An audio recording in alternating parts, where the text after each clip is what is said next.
Minister, I rise to my feet here to discuss the government's failure in relation to regeneration of social housing communities.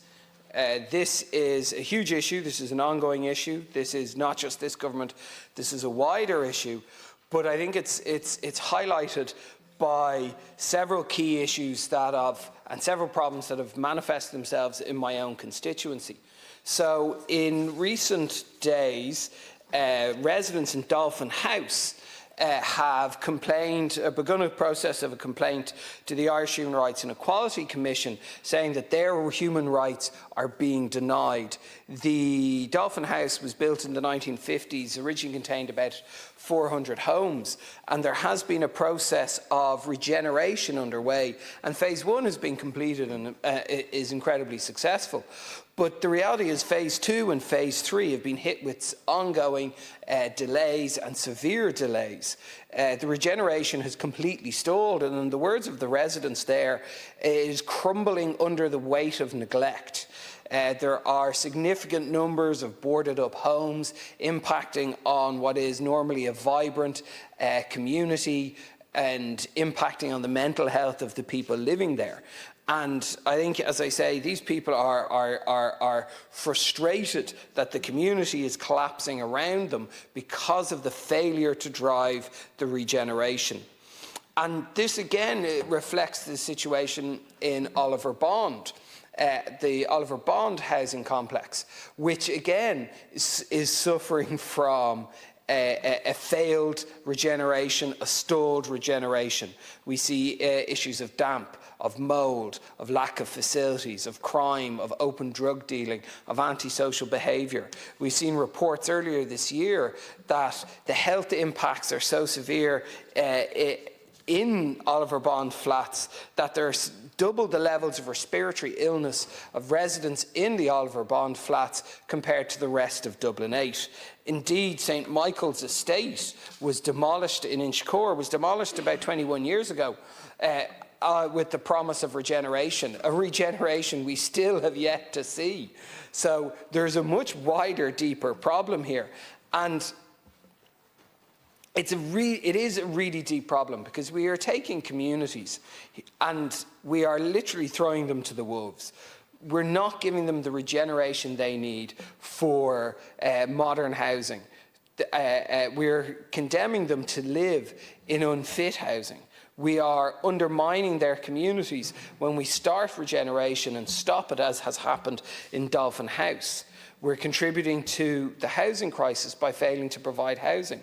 We're contributing to a decline in mental health. But equally, we're just as much contributing into poverty, into social exclusion, into a lack of social cohesion. And we have seen that there are groups out there willing to exploit that to attack and undermine our democracy as a whole. So really, this failed regeneration is a huge problem.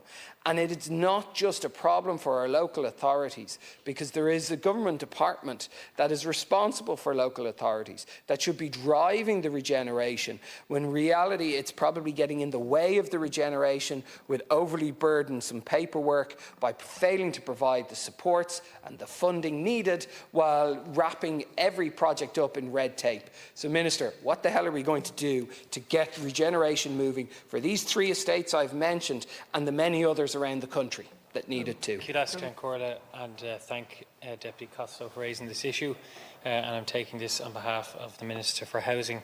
I'm glad to have the opportunity to discuss Dublin City Council's redevelopment plans for social housing complexes.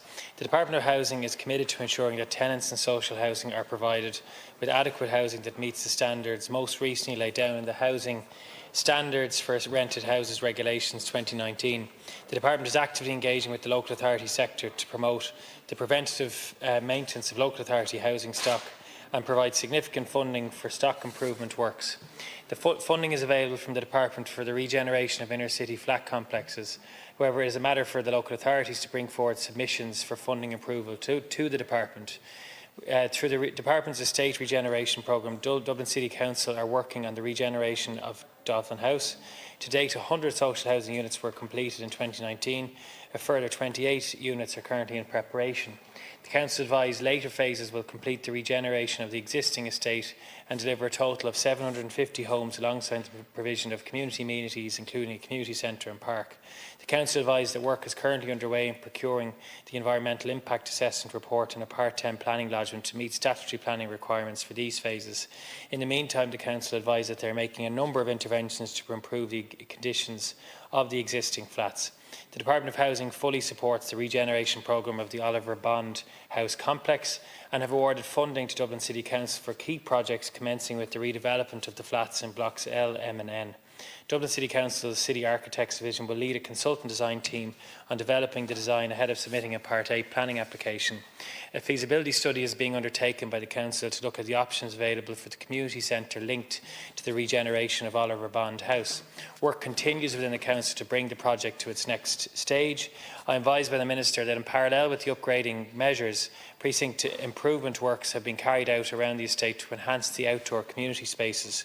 In the interim, the Council advised that all of the existing units have been surveyed for mechanical ventilation, and to date they have installed vents in 309 units. Furthermore, 400 windows in 55 residential units have been replaced. Following the completion of 2 pilot projects, the Council have advised that the full rollout of window upgrading is expected to be finalised by the end of this year. The Council are also progressing the ongoing programme of warm boarding units and then back onto the stairwells. The Emmett Road mixed tenure development will transform the St Michael's Estate site into a vibrant residential-led neighbourhood. Planning permission was granted by Bord Pleanála in July 2023 for 578 units, and the project will see the delivery of 137 social and 441 cost rental homes.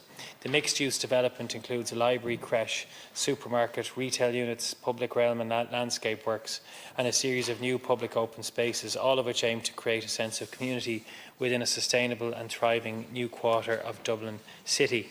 Under current project plans, the tender process and enabling works on the site will begin in Q4 of this year, with construction beginning in 2025 and homes delivered on a phased basis from 27 to 28.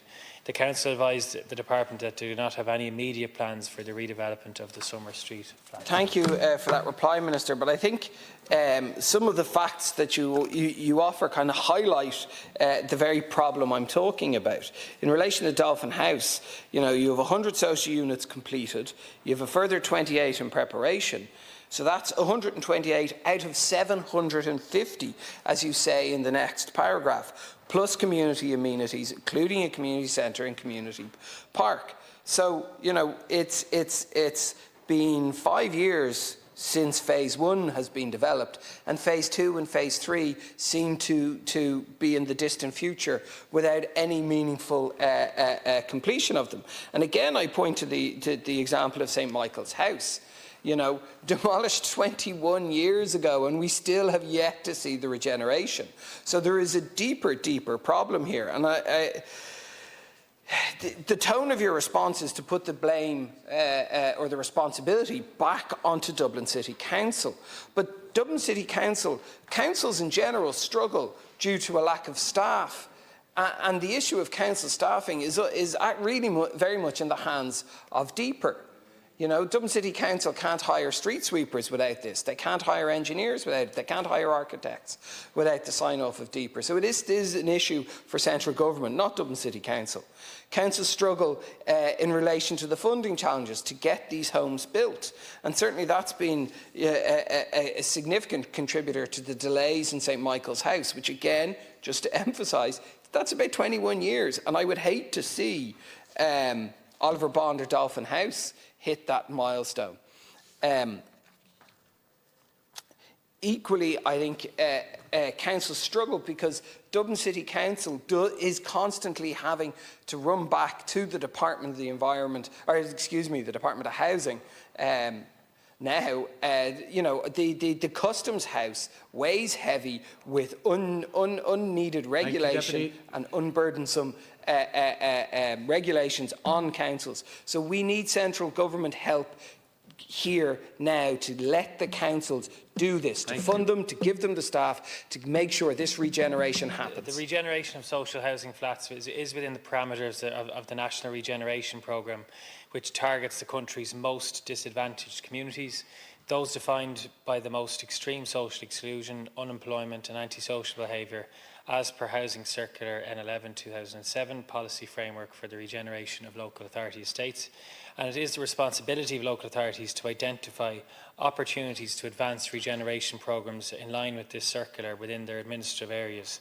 The aim for regeneration projects is to create sustainable communities through a combination of social, educational and economic initiatives, and also by rejuvenating the built environment by a mixture of demolition, construction and refurbishment of dwellings. The Department are willing to fund local authorities for much of this investment. Local authorities in developing their regeneration programmes are required to adopt a holistic and strategic approach involving multiple local and national agencies in an integrated scheme to create sustainable communities and to address the underlying causes of deprivation in the area.